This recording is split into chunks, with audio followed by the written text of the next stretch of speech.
all right to just continue a little bit more, Johnny? Because I think what I want to tell you Yeah, now yeah, yeah. is where MK Ultra comes into this, Yeah, because most definitely. obviously, This is a good place to like segue yeah, towards the good John segue. Lennon. So Yeah. Chapman went to the police station that night, Johnny, and he gave a statement which I put on my Substack. I call it Mark Chapman Unplugged. He didn't have a clue what he did and why he did it. He said he had nothing against Lennon, nothing against the Beatles. He didn't know why he did it. He just felt a little part inside him was fighting a big part, and the little part lost or something like that. And he just felt he Mm. had to shoot John. He was compelled. He couldn't stop Wow. himself. It was a runaway train. A confused man. He didn't even remember the gun being in his hand. He said, I don't know where the gun went. He said, I just remember I looked down and I had a book in my hand, Capturing the Rye, and all the words were kind of fuzzy on the page. And it was like his brain was malfunctioning. One other last thing about Jose Vedmore, I should say, just before we get off all the witnesses. Jose said, according to Chapman, get out of here, run away, right? Which is a very strange thing for someone to say once a gun is no longer on this person and they're docile reading a novel. But also, a secondary witness who I managed to get through the files, called Nina Rosen, said that she heard, when she came back on the scene a few seconds after hearing gunfire, she heard Jose say to Chapman, you better get out of here. The cops will be here shortly. They'll be here in a few minutes.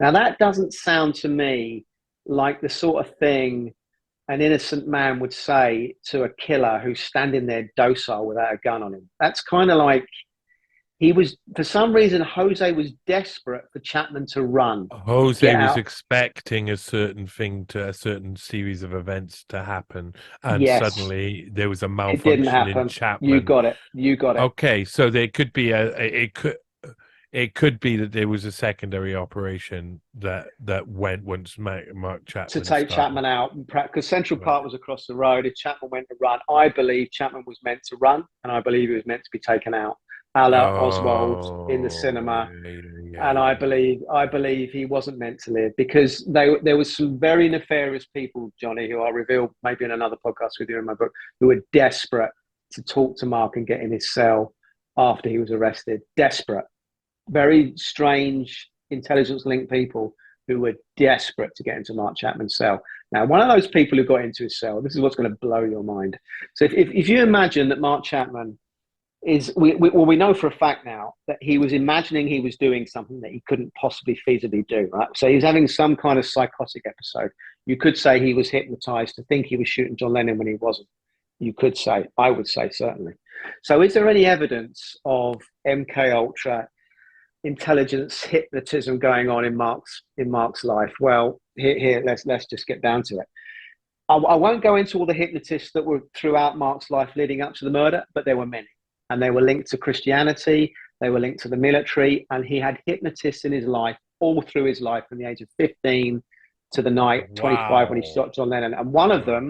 one of them was a very nefarious character who I believe broke Mark's mind through charismatic Christianity and exorcisms. And this man actually was a well-known preacher who was a well-known hypnotist who was part of an organization, would you believe, Johnny, in the 70s that actually tried to fuse Christianity, or should I say religion, and hypnotism as a good thing. They even had Mm, conferences where they talked about how okay. these things should be fused together.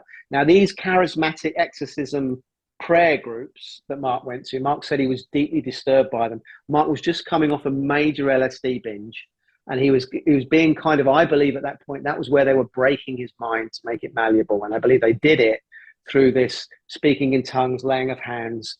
And from that point onwards till today, Mark has always been convinced that he was possessed by demons. And I believe that particular thing was put into him by this preacher slash hypnotist when Mark was 15 in 1970. In fact, I know it's a very nefarious character. I'll reveal all about him in my book, but this guy is a very, very dodgy guy. And I believe he was hired Okay. very early on to start grooming Mark Chapman to break his mind and get his mind ready to be used in a nefarious way. So let's get to Mark in his cell.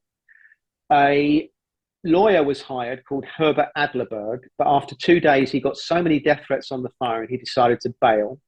The second lawyer that came in was a lawyer called Jonathan Marks, a public lawyer, who for a public attorney was working in a very plush office called 30 Rockefeller Plaza. which was a quite an expensive place to work for a one-man band doing pro bono work. But Jonathan Marks worked there. But also another company that worked in that very same building was a company called Donovan, Newton and Irvin, which was basically the CIA's law firm. It was run by and set up by, would you believe, Wild Bill Donovan, the man who actually, the man who set up the CIA. That was his law firm, and it was awash with CIA spies and spooks, some current, some old. William Colby, the very same CIA director from the Watergate hearings, he was actually a member. He worked at that firm for Newton. Now, what's really interesting about that firm is a man called David Suggs, who worked at that firm in 30 Rockefeller Plaza, went to work for Jonathan Mark Chapman's attorney. How cozy. So what you've got there is a link with a CIA law firm and Mark Chapman's attorney. Because I was always wondering how these nefarious characters I'm about to tell you about got into Mark Chapman's cell when they came from Mark Chapman's defense.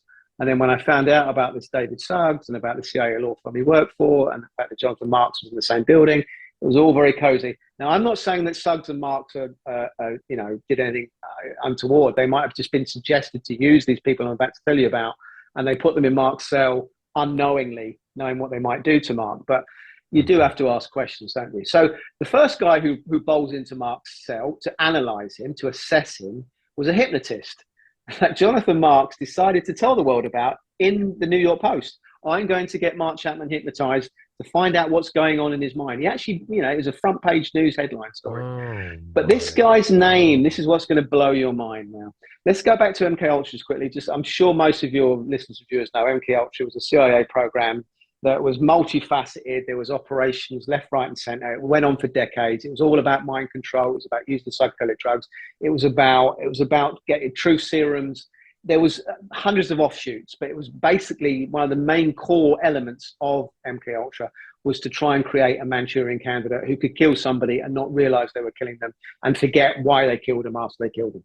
So that was a big thing. And the guy that actually was hired by the CIA to head up the Manchurian Candidate Assassin MK Ultra program was a guy called Milton Kline. Now we know this because in 1979, Milton Kline went on a documentary, which you can find on my YouTube channel. There's a clip on there where he basically boasts that he can create a Manchurian candidate in a matter of months to kill somebody nefariously for the CIA, which he said he was a consultant for. Milton Kline was the first hypnotist that was put into Mark Chapman's cell by Jonathan Marks. Milton Kline got unfettered access to Mark Chapman. Not only that, Bernard Diamond, the nefarious hypnotist who was working on Sirhan and the RFK case, he waltzes in to Mark Chapman's cell. Yes, unfettered, guys. Unmonitored access. Come on. Oh Richard my Bloom, God, another guys. one, Richard Bloom, military intelligence background, hypnotist. He waltzes in.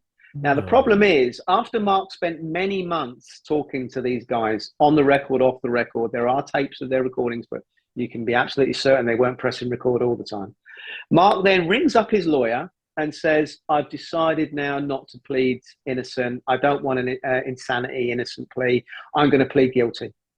I've decided there's going to be no trial. I'm going to plead guilty. And they said to him, why, Mark? Why are you pleading guilty? He said, well, a little voice inside my head. This is what we were told years ago. A little voice inside my head, I think it was God, said to me, plead guilty. Right? Now, I found out through my research that one of the things that Milton Kline was trying to implant in Mark's mind, because he's actually, Jim Gaines, our Council of Foreign Relations journalist, revealed this in his 87 articles. Milton Kline talked to Mark about a little people kingdom that Mark had in his head. This only came from Milton Kline. Milton Kline was very keen to talk to Mark about a little people kingdom. Half the kingdom were the devil's forces, half the kingdom were God's forces. And Mark and Milton talked about this. None of Mark's friends and family have ever talked about this little kingdom people thing before. This only came from Milton Kline's visits to Mark. And I've discovered now through Mark's appeal in the mid-80s that it wasn't just a little voice in God whispering in Mark's ear to plead guilty. It was actually, what happened was, this is what Mark thought he saw in his cell. He saw a battle between the little people of God and the little people of the devil, having a battle on Mark's cell floor. The God's little people won the battle, won the war, and God's general got up into Mark's palm, and God's general from the little people whispered into Mark's ear, plead guilty. Ah! Ah!